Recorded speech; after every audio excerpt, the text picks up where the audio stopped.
Дороти, в первую очередь спасибо вам большое, что вы посетили конференцию, что вы участвовали в ней и делились своим опытом.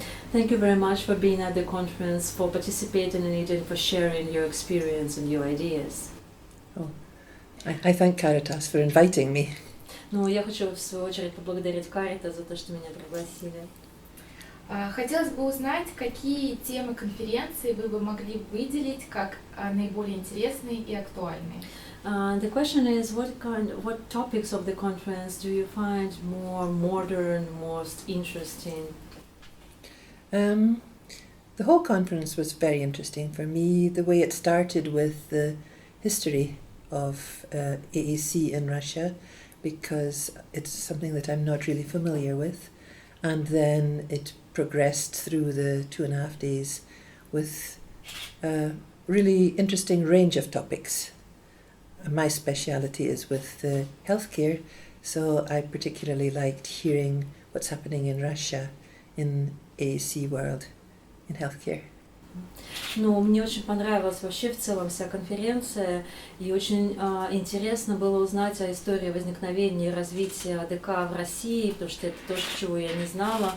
Мне кажется, что на конференции прозвучали совершенно разные, очень интересные темы. Поскольку я, конечно, интересуюсь вопросами на использование АДК в медицине, то мне особенно интересны были доклады, которые с этим связаны, и с тем, как в России используется АДК вот в этой медицинской сфере. Расскажите немножко о вашей деятельности. Как давно в Великобритании АДК используется в медицинской системе, и является ли это чем-то новым, либо это уже обыденно и рутинно? Could you tell a little bit about your work? How long the AAC is being used in medicine? Is it something new, contemporary, or maybe it's just everyday work, everyday life of medical workers? In UK or? In UK. In UK. It's been, AAC in UK is for more than 30 years, but in healthcare, much more recent, and especially in the last 10 years, it's become really strong and developed more with the National Health Service. Но в Великобритании сама система АДК существует где-то, начала применяться где-то лет 30 назад, но именно в медицинской системе, да, с работниками здравоохранения около 10 лет назад, и сейчас это осуществляется посредством национальных программ здравоохранения. То есть это поддерживается на государственном уровне, и специалисты проходят какую-то подготовку тоже в государственных учреждениях, у них есть какие-то специальные курсы для этого.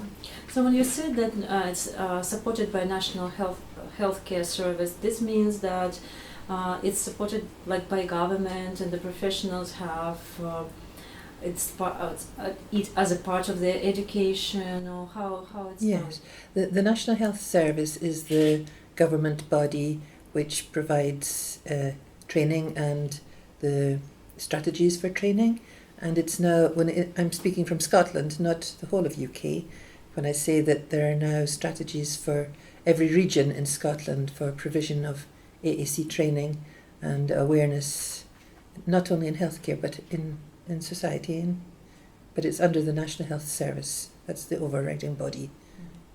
Sorry. Но у нас действительно этим занимается национальное отделение здравоохранения. Правда, оно обеспечивает, предоставляет такое обучение для специалистов в области здравоохранения, разрабатывает различные стратегии осуществления, внедрения этих идей, да, в практику системы здравоохранения. Ну, я в основном говорю про Шотландию, я в целом за Великобританию сказать не могу, но и в разных регионах Шотландии эти стратегии немножко по-разному разработаны и участвуют, но это да, это такая часть подготовки медицинского персонала.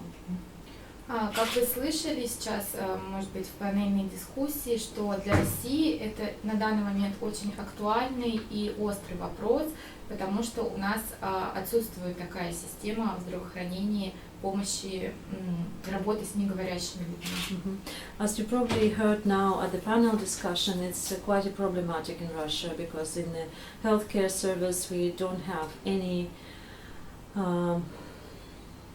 any space for people, non-speaking people in the space for expressing themselves. И, возможно, я сейчас поставлю очень сложный вопрос, но как вы думаете, что необходимо для того, чтобы городу или отдельному региону запустить эту систему, которая бы помогала неговорящим людям в медицинских учреждениях или в каких-то государственных учреждениях, которые обслуживают большие слои населения? And maybe my question might be difficult, but still I'll ask it. What do you think should be done in Russia so that the AAC and work with non-speaking people might be started, spread out in healthcare institutions, in healthcare organizations, or any other organizations working with quite a large number? I could answer that by giving an example from Scotland of how people who use AAC have spoken to the government. So it's coming from people who need and use AAC, for example, from people with motor neuron disease, which is ALS, explaining to the government their needs. Ну, я могу скорее привести пример, как это было в Шотландии. Эту работу, эту инициативу начали те люди, которые пользуются системами АДК, которым она действительно нужна. В частности, это были люди с нарушением нейронных систем, ПАС, и они обращались к правительству с инициативами. But before that, there was a big government-funded project called A Right to Speak, and that was where speech and language therapists were consulted and decided what was not available and what should be available. Но до этого был такой большой проект, который запустило само правительство, он назывался «Право говорить».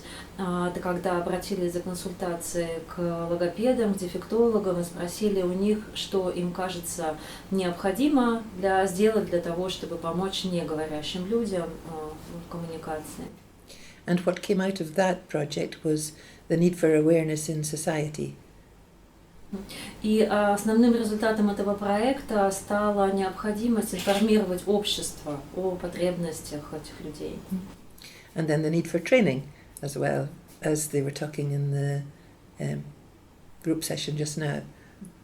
И оттуда возникла необходимость проведения обучения для разного рода специалистов, и это сейчас мы слышали на панельной дискуссии тоже.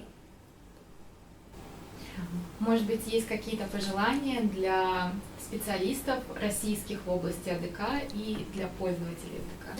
Maybe you have any suggestions or ideas for the professionals who are teaching AAC, or maybe for AAC users?